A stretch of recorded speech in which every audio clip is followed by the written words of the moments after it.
قرآن مجید میں اللہ کریم نے فرمایا ان الذین آمنوا وعملوا الصالحات سیجعل لهم الرحمن ودا، بے شک جو لوگ ایمان لانے کے بعد نیک اعمال کریں، رحمان لوگوں کے دلوں میں ان کی محبت پیدا فرما دے گا۔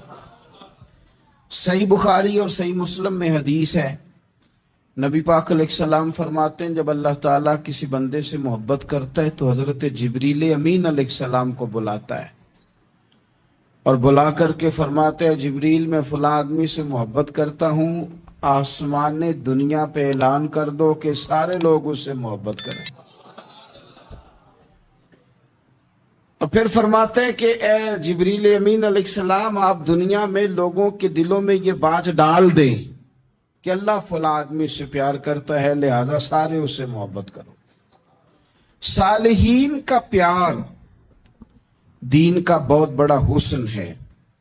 بخاری میں، مسلم میں، کتب احادیث میں ایک پورا باب ہے کہ کسی سے محبت کرو تو اللہ کی رضا کے لیے اور کسی سے بغض رکھو تو اللہ کی رضا، پورا باب ہے، ایک دو حدیث نہیں۔ اب ہوتا یہ ہے کہ ہمارے زمانے میں کچھ لوگ تو بیچارے ویسے ہی بڑے بعض چیزوں سے آوازان ہیں، ان کی طبیعتیں ویسے ہی بڑی تلخ ہیں، بڑی ترش ہیں، وہ ویسے ہی ذرا دنیا سے ہٹ کے چلنا چاہتے ہیں، ان کا مزاج ہے۔ وہ کیا کرتے ہیں کہ وہ بدگمانیاں پیدا کرنا، سوسائٹی کے اندر بری سوچوں کا فروغ دینا اپنے لیے وہ ضروری سمجھتے ہیں اور اپنی ذمہ داری سمجھتے ہیں۔ میں اکثر یہ مثال دیا کرتا ہوں کہ محبت بھی اگر ہم پیدا کرنا چاہیں تو پیدا ہو سکتی ہے، اور کسی کی عداوت پیدا کرنا چاہیں تو وہ کام بھی ہو جاتا ہے۔ اللہ تبارک و تعالی کے جو نیک بندے ہیں، جو انبیاء ہیں، صدیقین ہیں، شہداء ہیں، صالحین ہیں، پھر اس امت میں نبی پاک صلی اللہ علیہ وسلم کے صحابہ کرام، اہل بیت اطہار، تابعین، محدثین، مفسرین، رب تعالیٰ کے یہ سارے بندے وہ ہیں جنہوں نے اللہ کے دین کی بڑی خدمت کی۔ اپنی جتنی صلاحیتیں اللہ نے انہیں دی تھیں وہ ساری دین کے لیے انہوں نے خرچ کی۔ ان لوگوں نے اپنے اوقات سارے دین کو دے دیے، مالی وسائل جتنے ان کے پاس موجود تھے وہ سارے انہوں نے دین کو دیے۔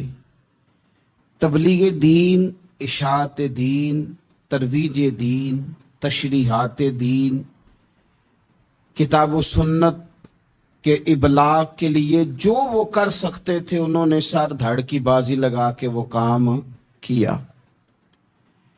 آج جو دین ہم تک پہنچا ہے تو یہ اس دین میں وہ جو مخلص لوگ تھے جنہوں نے صحیح معنوں میں جد و جہد کی تھی، یہ ان کی برکت ہے کہ دین کی تعلیمات اللہ کے فضل سے ہمارے پاس موجود ہیں۔ اللہ تبارک و تعالیٰ نہ اپنے بندوں سے بڑی محبت فرماتا ہے،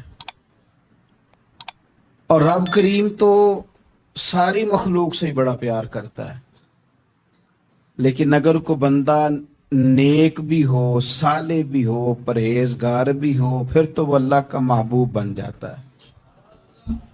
اور رب کریم کی یہ بھی منشا ہے، اللہ تعالیٰ کی یہ بھی رضا ہے کہ جس سے اللہ محبت کرتا ہے نا اس سے لوگ بھی محبت کریں۔ بہو جانا چاہ رہی تھی میکے،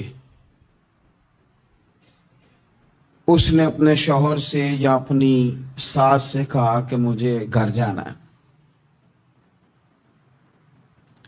تب ایک پہلو تو یہ ہے کہ وہ شام کو بیٹا گھر آیا تو اماں کہتی ہے کہ پتر دیکھ،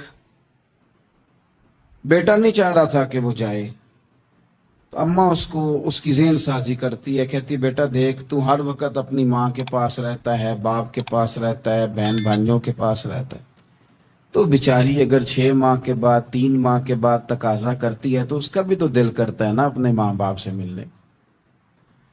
اب بچہ نرم ہوتا ہے، وہ شوق سے گاڑی نکالتا ہے، شوق سے چھوڑنے جاتا ہے، اس کے دل میں محبت فروغ پکڑ گئی۔ ایک پہلو یہ ہے کہ اس نے مطالبہ کیا بہو نے کہ مجھے جانا ہے میکے، تو ساس صاحبہ نے شام کو اپنے بیٹے سے کہا کہ کوئی طریقہ تو نہیں نا روز جانے کا، اور جب یہ وہاں سے ہو کے آتی ہے تو اس کا لہجہ ٹھیک نہیں رہتا، پھر یہ اس کو غلط مشورے ملتے ہیں، تو پہلے تو وہ صاحب ویسے ہی لڑائی شروع کر دیں گے کہ جانا ہی نہیں، اور جب بات بڑی بڑھے گی تو وہ جائیں گے تو ساتھ یہ کہیں گے کہ جاؤں گا ضرور ہے پر دروازے پہ چھوڑ کے آ جاؤں گا، میں نے اندر کیوں کہ یہ بھی کسی نے پیچھے سے اس کو بھرا ہے۔ آپ کسی بندے کے بارے میں بھی، کسی کے بارے میں بھی، ہمارے تمام جگہوں پہ اسی طرح ہی ہوتا ہے۔ قرآن پاک پڑھو، نماز پڑھو، عبادت کرو، ختم ہو گئی بات۔ او خدا کے بندو سمجھو، یہ ولی تھے جن کو صحابہ کہا جاتا ہے، ولی ہی تھے جن کو اہل بیت کہا جاتا ہے۔ قرآن پاک کے دفاع کے لیے، احادیث کی حرمت کے لیے، دین کی تبلیغ کے لیے جو میدانوں میں نکلا کرتے تھے انہیں ولی کہا جاتا تھا۔ ولی کا معنی اللہ کا دوست، ان سے پیار کرنا، ان کے لیے اپنے دل میں جذبات رکھنا۔ بخاری مسلم میں حدیث ہے، نبی پاک علیہ السلام نے فرمایا جو دو لوگ رب کی رضا کے لیے آپس میں پیار کریں، جو اللہ کی رضا کے لیے آپس میں پیار کریں، اللہ ان دونوں سے محبت فرماتا ہے۔ آپ غور کریں، اللہ کے نیک بندوں کا پیار۔ داتا گنج بخش علی حجویری رحمت اللہ علیہ نے کشف المعجوب شریف میں لکھا ہے، خواجہ حسن بصری کا قول۔ خواجہ حسن بصری تابعی ہیں، حضرت مولا علی شیر خدا کرم اللہ تعالی وجہہ الکریم کے شاگرد ہیں، فیض یاب ہونے والے ہیں صحابہ سے، بڑی باریک بات کرتے ہیں، فرماتے ہیں برے لوگوں کی صحبت میں نہ بیٹھنا، برے لوگوں کی باتیں نہ سننا۔ اگر تم برے لوگوں کی صحبت میں بیٹھو گے، برے لوگوں کی باتیں سنو گے تو وہ تمہیں اچھے لوگوں سے بدگمان کر دیں گے، تمہاری فکر میں، تمہارے ذہن میں وہ اچھے لوگوں کے خلاف چیزیں بھر دیں گے۔ برے لوگوں کی صحبت اچھے لوگوں سے بندے کو دور کر دیتی ہے۔ تو بھائی اچھے لوگوں کی صحبت میں آئیں گے آپ تو اچھے لوگوں کے بارے میں آپ کی ذہن سازی ہوگی۔ اللہ کے نیک بندوں سے پیار کریں، ان کے ساتھ محبت کریں، ان کے لیے اپنے دل کے اندر اچھے جذبات، یہ ہمارے پاس ہیں داتا علی حجویری، ان کے مزار شریف پہ حاضری دیں۔ دیکھیں غلط کام جہاں ہوتا ہو، غلط کام کو روکا جاتا ہے، اصل چیز کو بدل نہیں دیا جاتا۔ داتا صاحب محسن ہیں اس امت کے، اور ڈاکٹر اقبال نے کہا سید حجویر مخدوم امم۔ داتا صاحب تو وہ ہیں کہ امت ساری کے مخدوم ہے، ساری امت کو ان کی خدمت کرنی چاہیے۔ داتا صاحب رحمت اللہ تعالی علیہ کی کشف المعجوب آپ پڑھے تو سطر سطر روشنی، جگہ جگہ آپ کے لیے خیر، تعلیمات۔ داتا صاحب نے دین کا کام کیا، ڈیوٹی کی۔ عرس شریف پہ تو میں بھی نہیں جا پاتا، رش بڑا ہوتا ہے، خرافات بھی بعض جگہ پہ بڑی ہوتی ہیں، بعض ایسے کام ہوتے ہیں جو قطعاً نہیں ہونے چاہیے اور ان کی ہر فورم پہ مذمت ہونی چاہیے، پر ہمیں داتا صاحب کی حاضری تو نہیں نہ چھوڑنی چاہیے۔ ہمیں تو کوشش چلیں عرس سے پہلے یا عرس کے بعد، میری اپیل ہے ضرور جائیے گا، اور جا کے نا تو ضروری نہیں کہ آپ کوئی خاص دل کے اندر بات ہی لے کے جائیں۔ آپ داتا صاحب جا کر صرف اتنا کہیں کہ حضور آپ نے جو دین کی خدمت کی ہے، ہم تو اس خدمت پر آپ کو سلامی دینے آئے ہیں، ہم تو صرف سلام کرنے ہیں کہ آپ نے کمال نوکری کی دین کی۔ اپنے بزرگوں کے ساتھ اپنی عقیدت، اپنی ارادت، اپنی محبت، اپنا پیار مضبوط کریں، ان کے لیے اپنے دلوں کے اندر خیر کے جذبات ہمیشہ رکھیں۔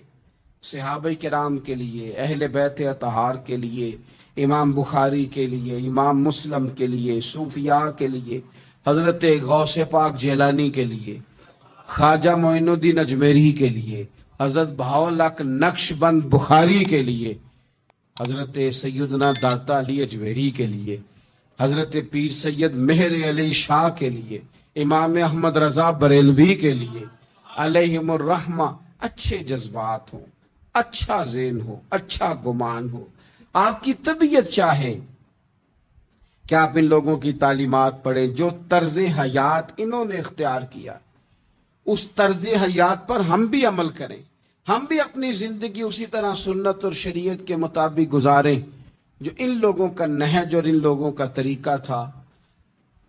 الترغیب و ترہیب میں ایک روایت موجود ہے، ایک تابعی بزرگ ہیں حضرت ابو ادریس خولانی رضی اللہ تعالی، وہ کہتے ہیں میں دمشق کی جامع مسجد میں داخل ہوا تو میں نے دیکھا کہ ایک نوجوان بالکل کالی داڑھی لیکن بڑے خوبصورت چمکتے ہوئے دانت ان کے، لوگ ارد گرد کافی سارے بیٹھے تھے، مختلف مسائل پہ بات کر رہے تھے۔ جب لوگ الجھ جاتے نا اور کسی مسئلے میں ان سے کام آگے نہ بڑھ پاتا تو وہ پھر اس نوجوان کی طرف رجوع کرتے اور وہ جوان دو چار باتوں میں فوراً مسئلہ حل کر دیتے۔ کہتے میں نے ایک شخص سے پوچھا یہ کون ہے اتنی نورانی شخصیت؟ تو کہتے ہیں مجھ سے کہنے لگے آپ نہیں جانتے، یہ تو صحابی رسول حضرت معاذ ابن جبل رضی اللہ تعالی، یہ تو نبی پاک صلی اللہ علیہ وسلم کے صحابی حضرت معاذ بن جبل ہیں۔ کہتے ہیں میری طبیعت نہ لگ گئی ان کے ساتھ، میرا ان کے ساتھ دل کا لگاؤ ہو گیا، محبت ہو گئی، شوق ہو گیا۔ ہم نے چونکہ اولیاء کو، صوفیاء کو، صحابہ کو، اہل بیت کو اس طرح لوگوں کے سامنے پیش نہیں کیا، اس لیے ہمارے بچوں نے آئیڈیل بنایا ہے نئے دور کے فیشن کو۔ ہماری آنے والی قوم کسی امیر ترین شخص کو آئیڈیل بناتی ہے، پھر وہ سارے غلط ملت رستے اختیار کر کے وہاں تک جانا چاہتی ہے، وہاں جو آدمی کھڑا ہے وہ کسی بھی صورت میں اپنے آپ کو فیمس کر کے دنیا کے سامنے لانا چاہتی ہے، چاہے انہیں کسی طرح کا بھی کوئی روپ دھارنا پڑے۔ یاد رکھ لیں اور سمجھ لیں اس بات کو، اگر ہم ان لوگوں کی سیرت کو، سوانے کو اپنے گھروں تک لے آئیں تو آپ یقین کریں کہ ہماری نسل کے بچنے کا بہت بڑا یہ ذریعہ بن جائے۔ اب جوان ہے یہ بھی لیکن امت کے مسائل حل کر رہے ہیں۔ حضرت ابو ادریس خولانی کہتے ہیں مجھے ان کی یہ طبیعت دیکھی تو پیار ہو گیا ان سے۔ اس دن تو رش بڑا تھا، میں نے سوچا کہ کل جلدی آؤں گا اور ان سے ملاقات کروں گا۔ کہتے ہیں میں اپنی طرف سے سب سے پہلے مسجد میں پہنچا، لیکن حضرت معاذ ابن جبل تو مجھ سے پہلے مسجد میں موجود تھے اور وہ نفل پڑھ رہے تھے۔ فرماتے ہیں جب وہ فارغ ہوئے تو میں ان کے قریب گیا اور میں نے جا کے کہا حضور مجھے اللہ کی قسم ہو مجھے آپ سے محبت ہو گئی ہے، اللہ کی رضا کے لیے آپ مجھے اچھے لگتے ہیں۔ مشکاہ شریف میں ایک حدیث ہے، حضور نے فرمایا جس سے تم محبت کرو نا اللہ کی رضا کے لیے اسے بتاؤ بھی کہ مجھے آپ سے محبت ہے، اسے بتاؤ بھی تاکہ وہ بھی آپ کے لیے اچھے جذبہ۔ محبت جو ہوتی ہے یہ اظہار کی محتاج تو نہیں ہوتی، لیکن محبت میں اظہار ضرور ہوتا ہے، محتاج تو نہیں، لیکن ہر چیز دل میں رکھنے کی نہیں ہوتی، کچھ زبان سے کہنے کی بھی ہوتی ہے، کچھ کہنے کی چیزیں بھی ہوتی ہیں اور وہ کہہ بھی دینی چاہیے لیکن اتنی کہنی چاہیے جتنی ضرورت ہو، 2 4 5 قدم آگے بڑھ کے نہیں۔ اس میں بھی تکلف آ جاتا ہے، تصنع آ جاتی ہے، بناوٹ آ جاتی۔ فرمایا حضور مجھے اللہ کی قسم مجھے آپ سے پیار ہے۔ تو حضرت معاذ ابن جبل مسکرائے اور مسکرا کے فرمانے لگے کیا کہا تم نے؟ کہا حضور اللہ کی قسم آپ سے پیار ہے۔ فرمایا پھر سوچ کے کہیے۔ کہا اللہ کی قسم آپ سے پیار ہے۔ فرماتے انہوں نے نا میرا کپڑا پکڑ کے مجھے کھینچا اور قریب کر کے کہنے لگے سن پھر میں نے نبی پاک سے سنا ہے جو 2 بندے رب کی رضا کے لیے آپس میں محبت کریں اللہ کی محبت ان کے لیے واجب ہو جاتی ہے، پھر اللہ ان سے پیار کرتا ہے اگر وہ اللہ کی رضا کے لیے محبت کرے۔ ہماری محبتوں میں نا دنیاوی اغراض بڑھیں، اوئے ہوئے ہر دعوت صرف اسی لیے ہوتی ہے کہ وہ بندہ بلاؤ جو میرے کام آئے گا. ہر تحفہ اس لیے آگے کی طرف روانہ کیا جاتا ہے کہ اس شخص کو بلاؤ جو کل میرے کام آئے گا. عزیز بھائی، اللہ کے نیک بندے سے اللہ کا بندہ سمجھ کے پیار کرے، اور اللہ کا نیک بندہ سمجھ کے اس کے ساتھ فوٹو آنا ضروری نہیں، اس کے ساتھ پیار ہونا ضروری ہے.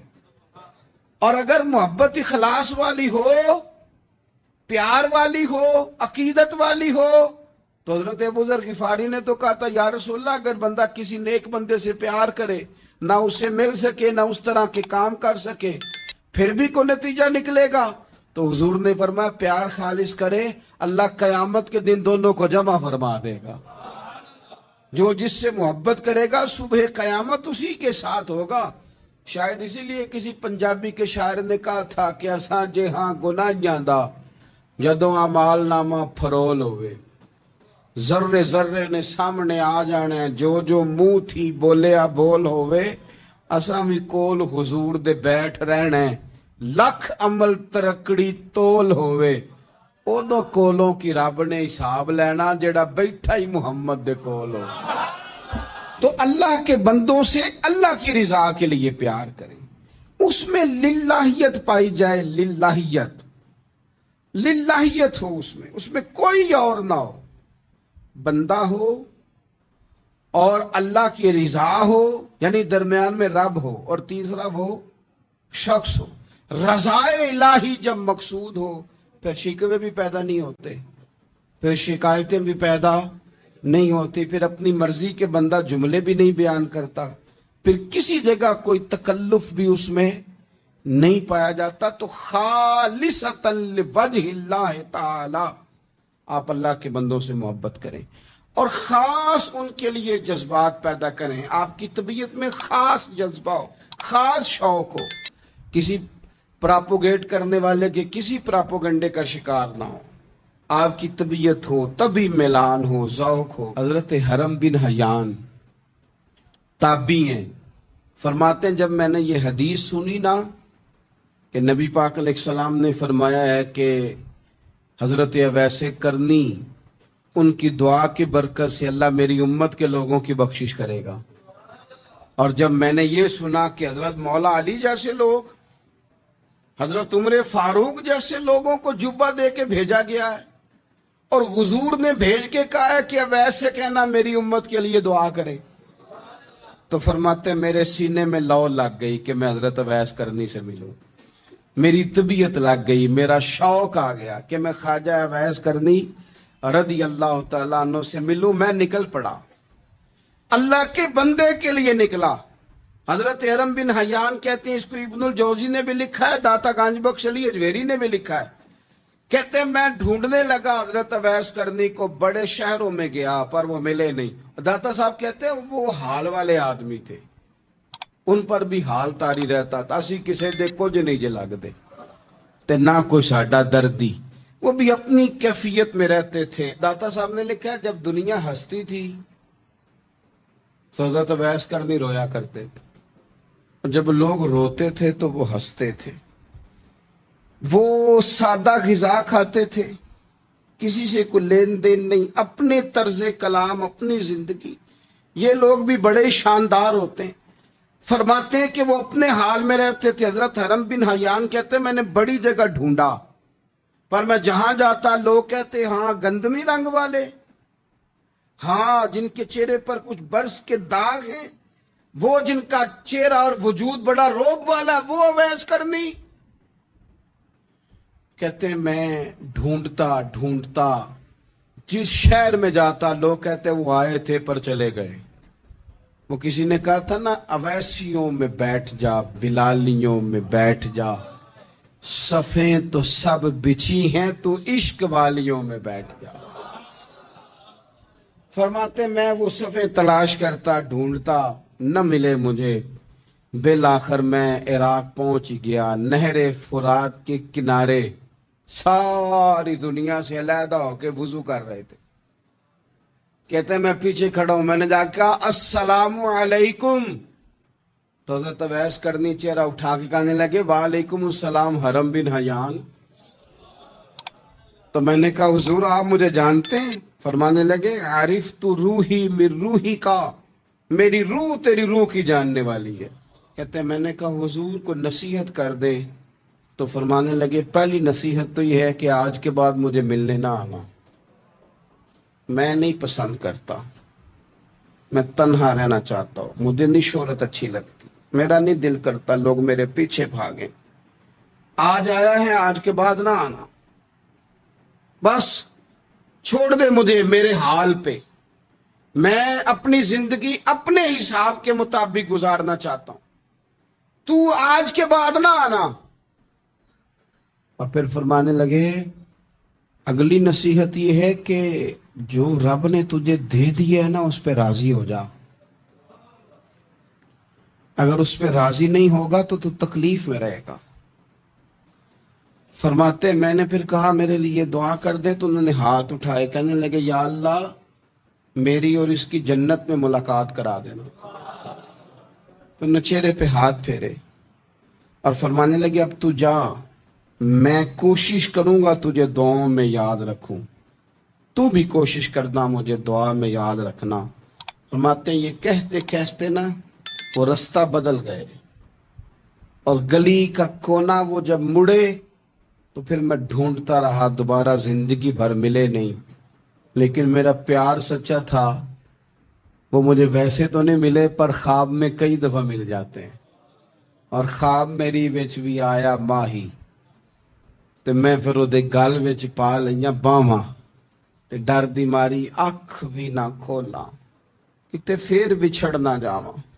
فرماتے مجھے محبت ہو گئی، خواب میں زیارت ہو جاتی۔ اچھے لوگوں سے پیار کریں، اچھے لوگوں کی طرز اختیار کریں، ذہن کو جتنا مثبت کر سکتے ہیں، جتنا منفی خیالات سے دور کر سکتے ہیں اتنا کریں۔ اپنی اصلاح اسی وقت ہوگی جب آپ کسی اصلاح والے کے قریب بیٹھیں گے،